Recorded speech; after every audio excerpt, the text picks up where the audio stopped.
Welcome back. Break पर जाने से पहले हम कुछ बात कर रहे थे कि कोयटा ग्लैडिएटर्स के हाथ में मैच है, लेकिन जो जो वक्त गुजर रहा है मैच उसके हाथ से निकल रहा है और इस्लामाबाद की तरफ मैच चल रहा है, क्योंकि इस वक्त 7 खिलाड़ी आउट हो चुके हैं 118 रन्स पर, और यूं कहिए कि बल्कि 118 पर 7 खिलाड़ी आउट हो चुके हैं और अभी भी 40 रन इनको चाहिए जीतने के लिए, और बॉल बाकी रहते हैं 23। तो काफ़ी ज़्यादा मुश्किलात है इस वक्त इस कोयटा ग्लैडिएटर्स के लिए। लेकिन हसन नवाज इस वक्त क्रीज पर मौजूद हैं। बदियुस जमान साहब से जानेंगे। बदियुस जमान साहब, जिस जगह पर मैच चला गया है, आप समझते हैं कि हसन नवाज आप मैच जितवा सकते हैं कोयटा को? क्योंकि वही मेरे ख्याल में आप एक बड़ी उम्मीद है इस वक्त कोयटा के लिए। बिल्कुल आपने सही कहा। एक वही है, क्योंकि 23 बॉलों पे अगर आप 38 रन बनाते हैं तो उसके लिए आपको जो है वो बॉल आपको समझ लें आपके पास बॉलें कम हो रही हैं और जी रन जी। ज्यादा हो रहे हैं। तो हसन नवाज को जो है यहाँ पर जो है वो स्ट्राइक अपने हाथ में रखनी पड़ेगी अगर कोयटा ने मैच जीतना है। और स्ट्राइक के साथ साथ ऐसा होना चाहिए कि उनके जो वो हिट करें वो बाउंड्री हो जब भी है। अगर थोड़ा सी समझदारी से कप्तानी की सलमान अली आगा ने और पीछे फिल्टर करके और उनको फंसाने की कोशिश की, उनको ये कहा कि भाई शॉर्ट पिच गेंद नहीं करनी है, आपने 9 और लेंथ से गेंद करनी है, तो थोड़ी सी प्रॉब्लम उनको हो सकती है, फिर वो इतने रन नहीं कर सकते। लेकिन अगर जो हसन नवाज आउट होते हैं फिर तो समझ लें मैच ही खत्म है। लेकिन हसन नवाज अगर आखिरी तक खड़े तो ये उम्मीद है कोयटा को कि वो मैच जीत सकते हैं। लेकिन उसके लिए आपके साथ दूसरा जो प्लेयर है उसको जी अगर जी। खड़े रहना पड़ेगा, क्योंकि अगर 8-9 आउट भी आते हैं तो फिर वैसे ही आपके ऊपर प्रेशर आ जाता है कि अगर मैच मारने पे जाऊं, मैं आउट हो जाऊं तो जाहिर सी उधर से बात है वो दूसरे एंड से आप किसी को सपोर्ट करना पड़ेगा। शाहजेब, हसन नवाज को हमने देखा कि मुसलसल फ्लॉप हो रहे थे, कोई अच्छी इनिंग उनकी तरफ से नहीं आ रही थी, लेकिन आज काफ़ी सेंसिबल बैटिंग कर रहे हैं। यानी कि यहां से अंदाज़ा लगाएं कि 30 बॉल पर 40 रन, यानी कि वो भी आज बड़ा सोच समझ कर खेल रहे हैं। तो आपको लगता है कि आप उन्होंने काफ़ी टाइम गुजार लिया है पिच पर, तो वो मैच निकाल सकते हैं? देखिए, उनको मैच निकालना चाहिए। अगर वो ये मैच निकाल लेते हैं तो ये उनके लिए भी अच्छा होगा। उनका काफी ज्यादा कॉन्फिडेंस इस चीज से बढ़ेगा, क्योंकि एज एन ओपनर वो जाने जाते हैं डोमेस्टिक में, और यहाँ पे हमें लोअर मिडिल ऑर्डर और मिडिल ऑर्डर में खेलते हुए नजर आए। आज भी आप देखें जैसे नंबर 4 पर वो बैटिंग करने जी जी। आए थे, तो ये उनके लिए बड़ा कॉन्फिडेंस साइन होगा। और यंगस्टर है, पाकिस्तान के स्क्वाड में भी आ चुके हैं, और उनके लिए बहुत बड़ा लर्निंग एक्सपीरियंस होगा। जी लेकिन जी। सिचुएशन बड़ी टफ, बड़ी मुश्किल सिचुएशन हो गई, क्योंकि अगले एंड पे मोहम्मद वसीम जूनियर उनके साथ हैं। उनकी अगर कुछ हिट्स लग जाती है तो हेल्प आउट हो जाएगा, वरना खुरम शहजाद और अबरार तो बिल्कुल भी बैटिंग नहीं कर पाते। तो ये सारा प्रेशर उनके ऊपर है। और अभी नसीम शाह के भी ओवर रहते हैं, सलमान इरशाद जो कि डेप्थ बॉलिंग के लिए स्पेशलिस्ट जाने जाते हैं, यॉर्कर्स करते हैं, उनका भी ओवर बाकी है। तो देखना ही होगा, एक ओवर इनको हल्का मिल सकता है अगर उसको टारगेट करके खेलें। वो ओवर कायल मैट्स करवाएंगे या फिर कप्तान को खुद करवाना पड़ेगा, सलमान अली आगा को। तो वो एक ओवर उनके लिए एक ऑप्शन हो सकता है। वरना इसके अलावा अगर आप देखें तो 2 ओवर बड़े तगड़े उनको मिलने वाले हैं। बड़े जी जी। एक्सपीरियंस बॉलर है सलमान और नसीम शाह दोनों। तो मुश्किलात होने वाली हैं, चैलेंजेस होने वाली हैं। मैच इस वक्त कंप्लीटली इस्लामाबाद यूनाइटेड के फेवर में जा चुका है। यहां से अगर हसन नवाज निकालने में कामयाब हो जाते तो ये बड़ी शानदार इनिंग्स कंसिडर की जाएगी। इस मैच पर तो बात करेंगे। बदियुस जमान साहब और शाहजेब साहब हमारे साथ मौजूद हैं, लेकिन एक अहम बात जो आपके सामने रखना चाहता हूं, कल भी हमने एक और पॉइंट पर बात की थी, वो ये है कि आज भी यानी कि कल से लेकर बाबर आजम को लेकर भारत में एक प्रोपेगेंडा किया जा रहा है, और पहलगाम वाक़े को लेकर भारतीय मीडिया बाबर आजम की एक फेक इंस्टाग्राम स्टोरी को लेकर मुसलसल अपनी खबरों में, अपने व्हाट्सएप ग्रुप्स में, अपने सोशल मीडिया अकाउंट्स पर मुसलसल प्रोपेगेंडा कर रहा है कि बाबर आजम की जानिब से यह बयान दिया गया, और उसमें बाबर आजम से मंसूब करके उस फेक स्टोरी में यह कहा जा रहा था कि जी बाबर आजम ने अपने इदारों के बाद ऐसा बोला है, और पहलगाम वाक़े पर बाबर आजम ने यह कहा है। यह भारत की तरफ से ये झूठ का पलंदा है। और बाबर आजम का अकाउंट, इंस्टाग्राम अकाउंट पहले ब्लॉक किया, मोहम्मद रिजवान का अकाउंट ब्लॉक किया, बाकी हमारे प्लेयर्स के अकाउंट्स ब्लॉक किए, अदाकारों के अकाउंट्स ब्लॉक किए। लेकिन भारत को यह बताना चाहता हूं कि सच अब दुनिया के सामने आ चुका है।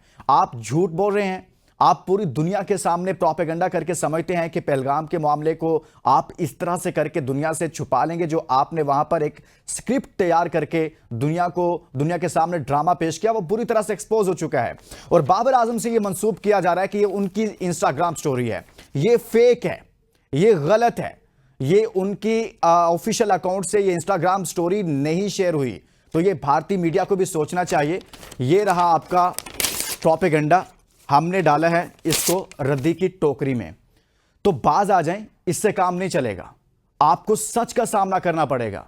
बदियुज़्ज़मान साहब, सब ये जो कुछ कर रहा है, हर रोज आज ये कुछ भारतीय सहाफियों की जानिब से हमारे साथ शेयर किया गया कि बताएं हमें कि ये ठीक है या नहीं है, ये फेक है या ठीक है।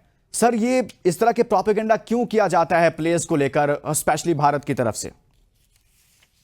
देखिए, यहाँ पर अगर बात करें भारत की, तो भारत हमेशा से पाकिस्तान को, आप हमेशा से कहीं न कहीं से पाकिस्तान को जो है वो चोट पहुंचाना चाहता है। आप देखिए, एक ऐसा वाकया जिससे पाकिस्तान को पता ही नहीं, पाकिस्तान का ताल्लुक ही नहीं, खुद ही करके खुद ही जो है वो सारे मामलात तय करने के बाद, चलाने के बाद प्रोपेगेंडा जो है किया जा रहा है जी कि पाकिस्तान ने ये कर दिया। यार, पाकिस्तान इस तरह की बुज़दिलाना हरकत कभी नहीं करता। पाकिस्तान जब भी वार करेगा आपको बता के करेगा और सामने जाके वार करेगा। और उस बात पर मैं कहता हूँ कि एक वाकया वो हुआ है, उसको आप जो है वो खिलाड़ियों से क्यों जोड़ते हैं? यार, खिलाड़ी तो मुल्क के सफीर होते हैं, खिलाड़ी तो आपके जो एक दूसरे के जो पैगाम होता है ना, कि जैसे एक दूसरे में खुशियां बांटते हैं। आप इंडिया और पाकिस्तान का मैच हो तो क्या होता है यार, लोग करोड़ों की तादाद में घरों में और उसके अलावा स्टेडियम में लाखों हजारों अफराद जो है मैच देख रहे होते हैं। तो इस तरह की चीजें नहीं करनी चाहिए, इस तरह के काम नहीं करने चाहिए। बदियुज़्ज़मान साहब, आप ठीक कह रहे हैं। शाहजेब, इससे आगे बढ़ता हूं। भारतीय साबिक प्लेयर और कमेंटेटर हैं सुनील गावस्कर साहब, बहुत बड़ा नाम है।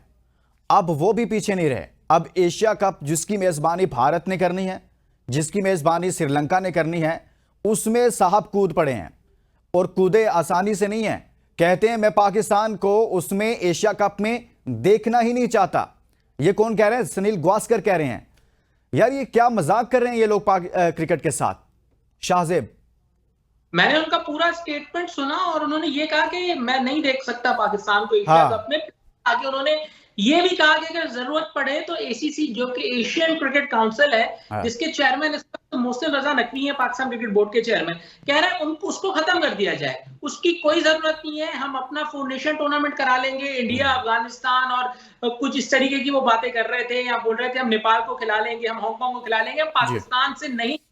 तो यहाँ पे उनसे ये सवाल बनता है कि आप किस चीज को जवाब बना के पाकिस्तान से नहीं खेलेंगे? ये तो आप इल्जामात लगा रहे हैं। इल्जामात तब तक बेबुनियाद होते हैं जब तक उनको साबित नहीं किया जाता।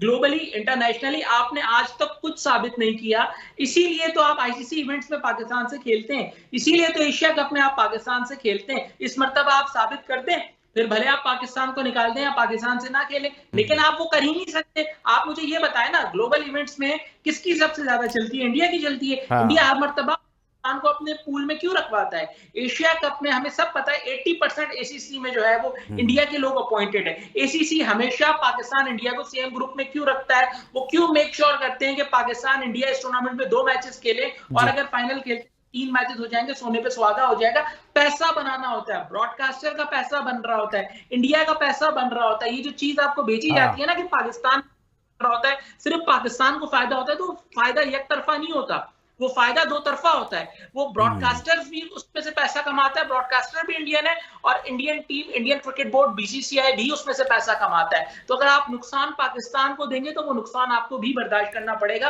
और इंडिया और पाकिस्तान के अलावा एशिया कप का कॉन्सेप्ट है ना, हो सकता है। ये आपने बहुत बड़ी बात कह दी सुनील गावस्कर साहब, आपने बड़ी आसानी से कह दिया पहलगाम को लेकर, अपने ड्रामे को लेकर, झूठे उस स्क्रिप्ट को लेकर जिस पर आप डंडोरा पीट रहे थे और पूरी दुनिया ने पलटकर आपके मुंह पर दे मारा है।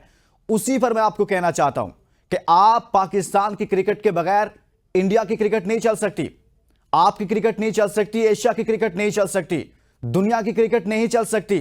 सुनील गावस्कर साहब, आप चेंज करना चाहते हैं एशियन क्रिकेट काउंसिल को? आइए चेंज कीजिए, एशिया की क्रिकेट को चलाकर दिखाइए। आप नहीं चला पाएंगे।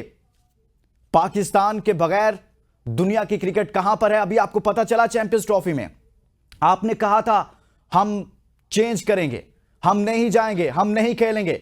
आप आए, मुआहिदा किया, आपने रिटर्न मुआहिदा किया, वहां पर घुटने टेके हैं। आप फिर ऐसे करेंगे, फिर ऐसे ही खेलेंगे। आप कहीं नहीं भागेंगे, आपको वापस आना पड़ेगा। और आप इस तरह के झूठ के साथ मजीद नहीं चल सकते हैं। बदियुज़्ज़मान साहब, क्या कह रहे हैं ये गावस्कर साहब? कुछ कहना चाहेंगे आप इनको?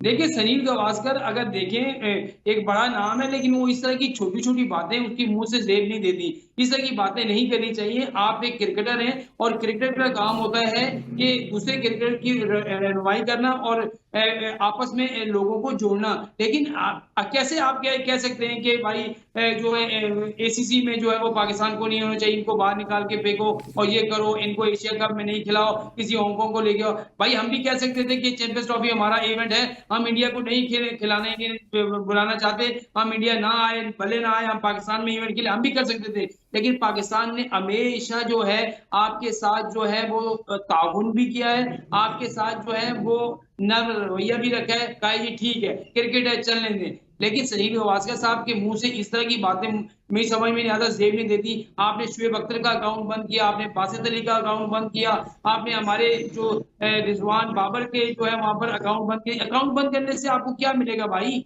ये छोटी छोटी वो हरकतें होती है जो बच्चे स्कूल में आपस में नाराज हो जाते हैं ना, एक किसी की पेंसिल छीन लेता है, जी दूसरा जी। उसकी रबड़ छीन लेता है और कहता है मैं नहीं दूंगा। तो ये वो वाली बातें जो है वो ये कर रहे हैं। तो ये बच्चों वाली हरकतें करना इंडिया छोड़े, बड़ा बन जाए। और ये जहां बड़े तक नहीं बन क्रिकेट की सकते, बात है भाई, क्रिकेट छोटे लोग हमेशा छोटे ही आप रहते क्रिकेट की हैं। बात फद्दुज़्ज़मान साहब छोटी छोड़ें अब इनको, बस करें। ये छोटे लोग हैं, छोटे ही रहेंगे। एक ब्रेक लेते हैं, ब्रेक के बाद वापस आते हैं तो मजीद बात करके मैच के हवाले से। और मैच आखिरी लम्हात में है और जब वापस आएंगे तो देखते हैं कि हंस अपनी टीम को मैच जितवा पाते हैं या नहीं। इस ब्रेक के बाद स्टे विद अस।